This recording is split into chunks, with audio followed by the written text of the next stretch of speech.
Welcome to the Built for Playmakers YouTube channel. I'm your host, Kelvin Hunt, editor of ChopChat.com. Welcome back to the channel. You guys that have been rocking with me, this is your first time. I appreciate you giving me an opportunity to rock with you. In this episode, we're going to briefly discuss the Virginia Tech game from this past weekend. I was able to go to the game, my first FSU game since 2016, which that one was a memorable one also because that was the North Carolina game that we lost on a last-second field goal. So imagine what that 9-hour drive down there was like, not to mention the 9-hour drive coming back after a loss in that fashion. So I was able to get down there, met a lot of cool people, great atmosphere. My two twins were able to go along with my wife, and so they got a chance to check out FSU, and it was cool, man. Sellout crowd, great atmosphere. It was an exciting game, a lot of big plays, and so my kids enjoyed that, and of course enjoyed all the food at the stadium, and took a ton of pictures. They got to go and meet Chief Osceola and Renegade and get pictures with them before the game. So man, cool experience. I didn't get back home until last night. So last night meaning Sunday night around 7:30. So long trip, but it was worth it, and definitely gonna try to start making that an annual trip to one or two games maybe. But yeah. So we're going to go ahead and get into it regarding the Virginia Tech game. So reading a lot of comments on the game, even at the game, I had great seats. I was able to see everything really well. And I was out of the sun, thankfully. I got cooked last time we went. So I was sitting on the visitor side last time we went. So this time on the home side, home team. And so it turned out really good. But reading some of the comments from the online, and then some of the people that were sitting around me during the game, I don't know, man. It's funny listening to hearing other people's opinions of what they see and whatnot. And I mean, I'm not saying anybody's wrong, but I don't know. I thought this was a game that, what I wanted to see. I wrote this on Chop Chat. I said, I wanted to see them get out to a fast start, which they did. I wanted them to play complementary football.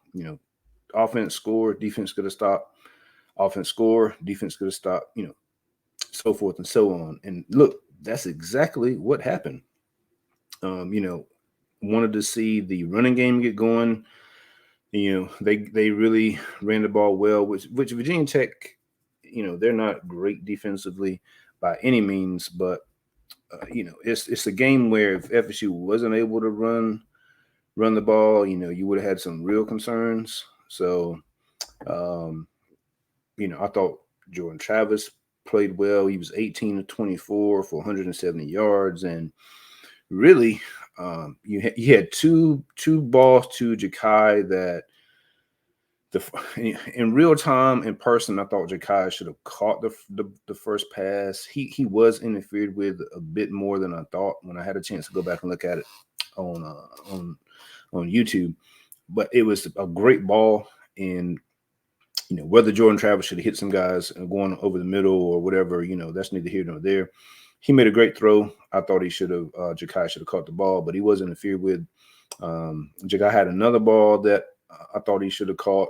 And, this is the first game back, so which is probably a contributing factor to Winston Wright deciding to leave the program. I wrote about this on Twitter. Winston's been there, working hard or whatnot. And you have Ja'Kai to come back and hasn't played all season, and he gets some targets in his first time back, and so that's probably a hard pill to swallow.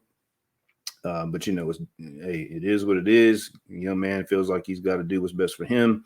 Mike Norvell had some great words to say about Winston Wright during the press conference on Monday. So it's one of those where I think it's a mutual understanding that, hey, you're probably not going to be the featured guy that you thought you were going to be whenever you first got here before you got hurt. Things have changed. We've got better players than we did now. And, it just is what it is. So I thought Mike Norvell handled that in a classy fashion. But yeah, so then there was another play where Jordan was lucky he didn't get this pass picked off, but there was a guy right behind a linebacker. Linebacker got his hands on the ball, knocked him down, but there was a guy wide open behind a linebacker that Jordan could have hit. So that's 3 incompletions right there. And so there's 3 more incompletions. So not much to argue about regarding Jordan. Saw Jordan get out and run a little bit more, or take the open yards in front of him and get down without taking a huge hit. So very efficient. There was only a couple drives that I was kind of disappointed in on the offense. There was one where Jordan, it was 3rd and 6, and he could have hit Trey Benson in the flats for a first down, and he just missed him and held the ball too long and took a sack. Things are going to happen. But overall, the defense was lights out, man. The defense gave up, 10 points in the game, and they gave, 2 of the 2 drives that Virginia Tech scored.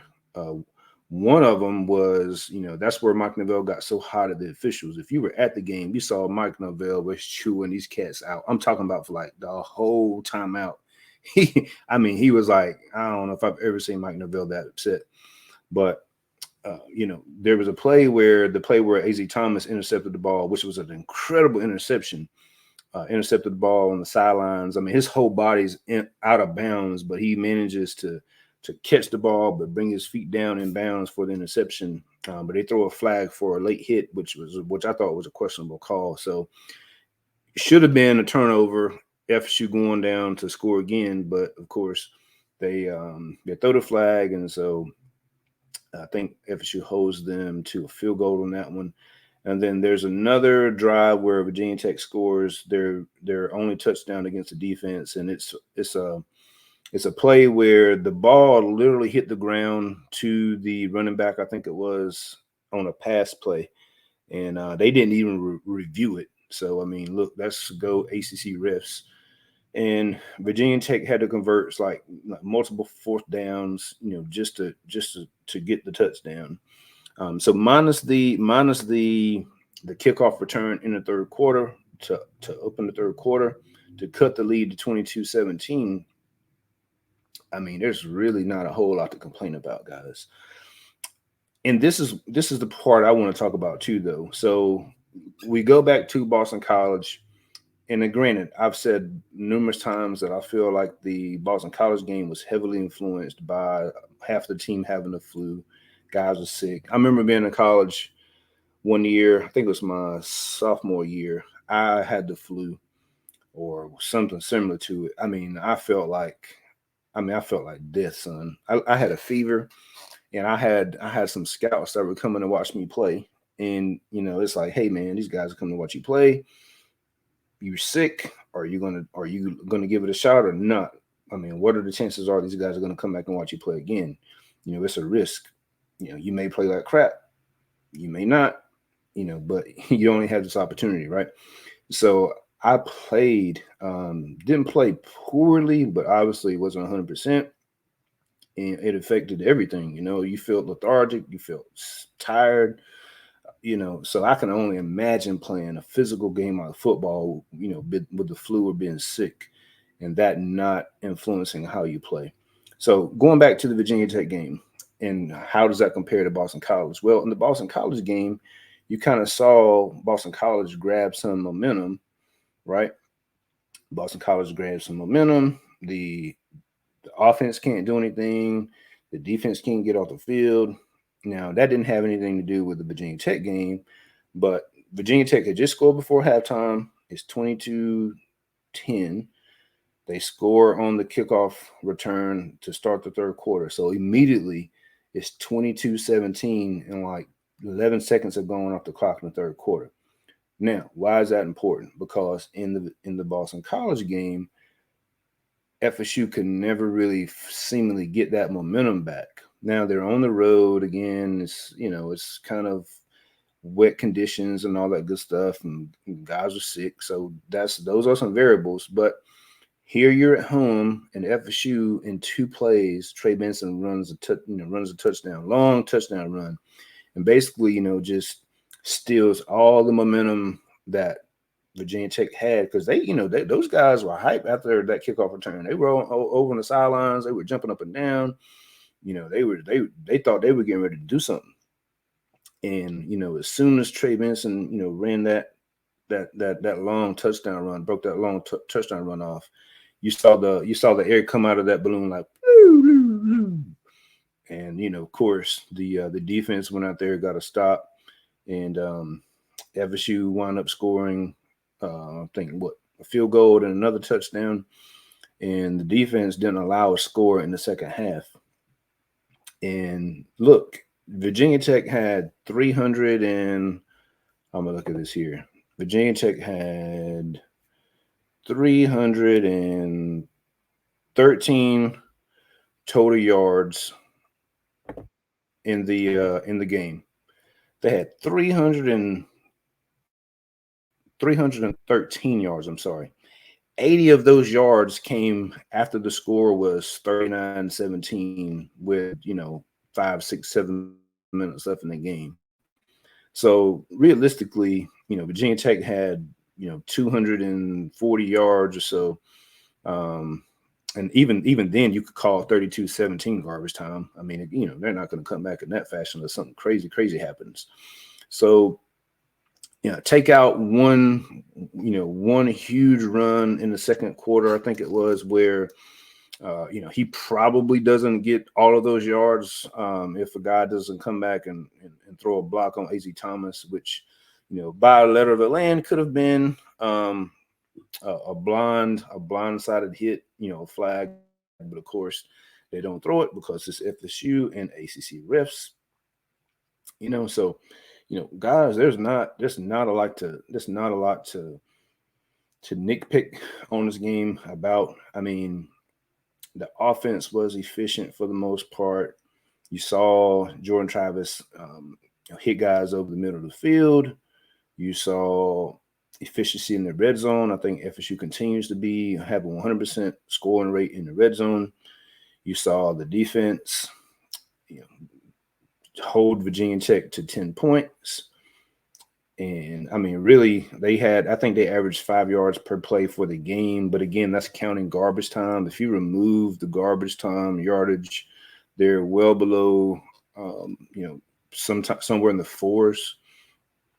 I mean, they held Virginia Tech to 2 of 13 on third downs, and they had 104 passing yards. Now, granted, the quarterback isn't a great thrower of the ball, but he was 14 of 27, so right over 50% for 3.9 yards per pass. Didn't turn the ball over. FSU had, they got one turnover with the late fumble from Conrad Hussey. By the way, Conrad Hussey, man, listen, I saw that play. Like I said, I was there at the game, and I could see that play. I was so high up, I could see that play like developing. And as soon as I saw the ball get hiked, I saw where the ball was going, and I saw Conrad immediately. He was already like a heat-seeking missile. He just he timed it perfectly. As soon as the running back, tried to catch the ball, he just lit him up. And I mean, that we talked about the bye week. We talked about, establishing the running game, figuring some things out, getting some guys healthy. All of that transpired for the most part. Robert Scott got to play. Smith played. Akeem Dent played. Akeem Dent played really well. He had 4 tackles, I think, and even forced a fumble that Virginia Tech recovered. But having Conrad Hussey out there, man, is you wanted to see those young guys get in a game like this. We saw Conrad get out there and make some plays. We saw Blake Nicholson out there because Tatum Bethune was, had a little something going on according to Mike Novell. And I will say too, a couple of those huge runs came with Blake Nicholson on the field. He didn't fill a gap. Another one came with, and that's the thing too.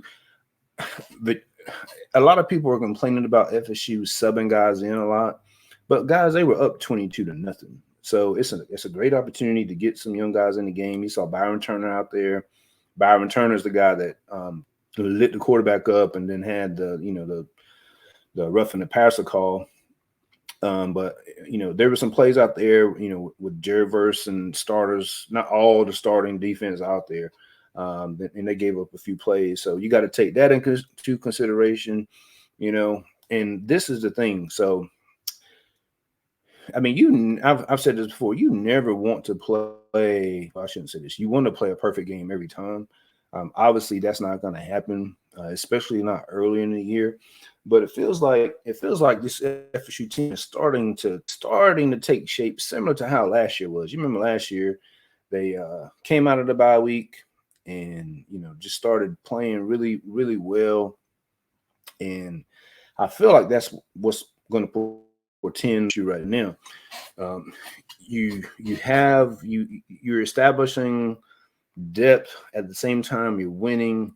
At the same time, you're getting some guys back healthy, and you're going to be in a prime position to play your best ball in a few weeks when you need to play your best ball. If a guy like Tatum Bethune has to come out of the game or whatever, these next few games, including the Virginia Tech game, you're going to get valuable reps. You continue to put Blake Nicholson in there.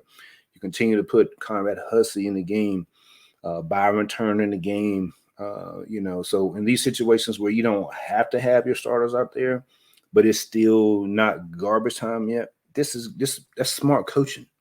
And Mike Norvell does not care about, he's already said, I don't care about the rankings. As long as FSU takes care of what they need to take care of, they'll be fine. And they'll win a lot of games, So it's not about, obviously style points matter. You want to cover the spread, you want to blow teams out. But at the same time, it's all about, continuing to win, build depth, keep guys fresh, and you're also putting those young guys in before it's garbage time. With 22-0, it's I guess you could say it's not garbage time technically, but it's like, hey man, we're up 3 touchdowns. It still feels like they're playing meaningful minutes. It's not like in basketball where you're up 25 points and you pull the starters out with half left in the game. You get out there and chuck up some threes and that's it. And it feels meaningless, right? Mike Norvell and the coaching staff are doing some very, very smart things right now. Now, if you're not paying attention, you miss it. But having those young guys in there, not only is it building towards this year, is also building towards next year.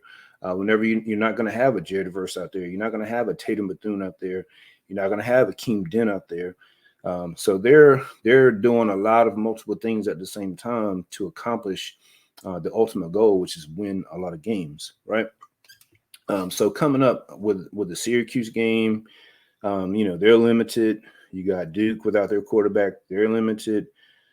Wake Forest, they gave Clemson hell, apparently. I didn't get to watch the game, or I haven't seen any of that game, but I remember talking to some guys after the Florida State game, and I saw the score of 17-12 at Death Valley, and I was like, Clemson won. I was like, whoa, what happened there, or whatever. And it seems like it was like a weird game of sorts because there wasn't a whole lot of turnovers and things like that. So I don't know exactly what happened, but you should beat Wake Forest. Wake Forest is not as talented as you are, and then Pittsburgh is awful. So you have a bunch of games here that are similar in nature. You're going to be favored. FSU is 17.5 points favorite against Syracuse. They were a touchdown betting favorite. Now it was on the road last year, but 7-point favorite last year on the road, 17.5 point favorite at home against Syracuse this year. So you have, the next 4 games to continue to mold, continue to build depth, continue to kind of fine-tune things defensively, fine-tune things offensively, continue to get, guys into a rhythm. And the game against Virginia Tech was one that it felt like for the first time that they really started to have some rhythm as far as like play calling. And it was real similar to the run they went on last year when they had, I think it was like 5 or 6 yards consecutively with 200 yards rushing. And it was like, it was like the running game opened up the pass, and then it was like the pass opened up the running game. That's kind of what the Virginia Tech game felt like, and it feels like that's what's about to happen in the next 4 games. So I'm very curious to see how this unfolds. But even the mistakes that FSU made in the Virginia Tech game, minus special teams and the kickoff return, which I haven't seen it yet. I got to go back and look at it, but I really thought there was a block in the back. I remember seeing Jerry and Jones or someone kind of fall. They were on their belly sliding, and either he tripped or it was a block in the back. Obviously, there was no flag, so I got to go back and see that. But special teams have been lights out on kickoff coverage all year, so that kind of was. I was like, I don't, I'm not sure about that one, but I haven't gone back to look at it in detail. But if you take that away, I mean, everything that FSU didn't, not saying they didn't play well, but it was just a sheer lack of execution. Like I said, there's a third down where Jordan had Trey Benson open in the flats for a first down. He just missed him. Or, it's a third down to Ja'Kai. It's a perfect throw. It's a little tug on the shoulder, and then Ja'Kai just misses it. That would have been a huge play. A missed block here and there. So just very, very small things that you can go back and look at on tape and say, okay, look, next time if you do this, this is how you correct that. So every game it feels like FSU's kind of molding. It's almost like they're making a cake and they're adding the ingredients and just kind of molding that thing just how they want to, and they're gonna be ready, be primed and ready whenever it's time to play their best ball. And so when you look at it, like I said, they're going to be favored. I mean, Jesus, Miami just lost to Georgia Tech. Now, for all the Miami fans, I've been saying all year they haven't played anyone. Texas A&M is overrated, especially their defense. They allowed Alabama's quarterback to throw for 300 yards. So I know Miami fans were bragging about TVD and them throwing all over A&M, but Alabama's quarterback isn't a great passer of the ball. He threw for over 300 yards against A&M. A&M does not have a pass rush. So I've always felt confident about the Miami game. I've said it in the preseason. I said it after they beat A&M, and I'm saying it now after Mario Cristobal choked and made arguably the dumbest decision of all time and not choosing to go into victory formation instead of running a play. Like that's crazy. So I am so curious to see what happens when they play North Carolina. And I already felt like North Carolina was going to beat Miami before that game, but if North Carolina goes out there and runs through Miami, they got Clemson after that. I mean, they could have a 3-game losing streak just like that. And then they got to play, I think it is NC State, at NC State. I think it is. And then after that, they got to come to Tally.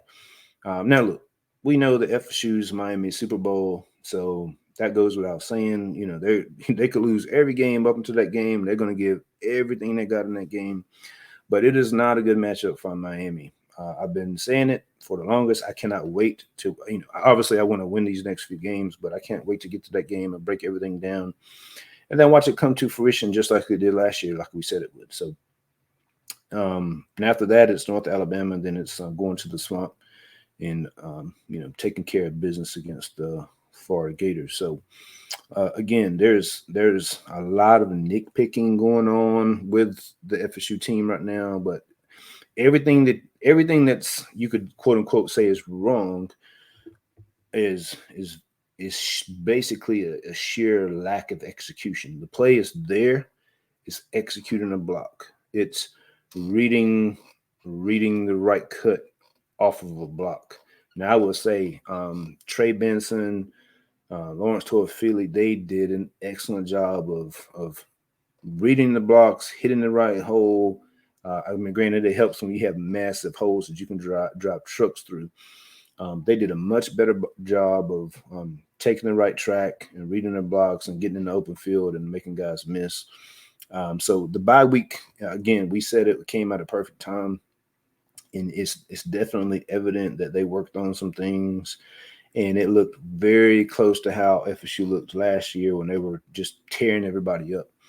And if we get Syracuse there in Doak, it's another sellout crowd, and FSU jumps on them again. What I want to see is a complete game, just from start to finish, no lulls. Now Syracuse has got a quarterback that's going to, he's another guy that can run. Unfortunately, FSU has played a ton of those type of quarterbacks this year, but still they have. I mean, look, FSU's only hasn't allowed more than 24 points all year. The defense hasn't allowed more than 24 points all year, and they face all these mobile guys. LSU's offense is, like I said after I said that team is going to have a top 10 offense after that game. They are probably number 5. I haven't looked. Last week they were number 6, but they just threw up another 40-some points on Missouri to win that game. That's the top offense, and FSU held them to 17 before garbage time. So, look, the coaches know what they're doing. Yeah, can we be critical? Yeah, there's things that can be improved for sure. But a lot of the stuff that we're arguing about is real nitpicky stuff. So they're winning. Now I am a process oriented guy. Obviously results matter. But again, going back to the process, these guys are executing at a high level, especially in this Virginia Tech game. And what that does is that allows a team to play with confidence. And that's what happened last year. I think they started playing with some confidence. You saw Jordan Travis play well. And when he plays well, the offense is going to play well. The defense, if they start flowing to the ball, and you saw this against Virginia Tech, those guys, they were physical, real physical. They were laying the wood out there. And you're starting to see guys play off of one another, play with some emotion, play at a high level. And confidence is everything. Confidence, I can't tell you how important confidence is as an athlete. My granddad always told me, he's like, son, he said, if you don't believe you're going to get a hit when you go up there to hit, you're not going to get a hit. And he was right. And there's been games where, I played well against a decent team. And it's almost like that just hit a switch, and it didn't matter who was pitching or whatever. It was almost like, it didn't matter. I just had confidence when I went up there, and, just kept everything simple, stuck to the basics. And that's when I usually play my best ball. And it feels like that's what's happening with FSU right now. So went back to the basics. Hey, what did we do well? Self-scouted. What do we need to throw away? Let's go back to what we do well, implement it, play at a high level, beat the brakes off of a team like Virginia Tech like you're supposed to. And I think you're going to see that carry on. So that's why that game is should carry more weight, in my opinion, than what fans are giving the credit for. Yeah, it's a game you should win. Absolutely. You're 24-point favorites. You didn't cover the spread. You could have. They put the backups in, went real conservative with 6 minutes to go in the game. But I feel like if they wanted to go score, they could have. So take that, for what it's worth, and really excited to see what these guys do against Syracuse this week here. If they play well against Syracuse, which I expect they will, I think again you're going to start to see these guys ramp up each week and play at a high level, especially playing at home, sellout crowds. That's going to be awesome. So looking forward to it. Again, thank you guys for rocking with me. If you haven't had a chance to like the video, do so.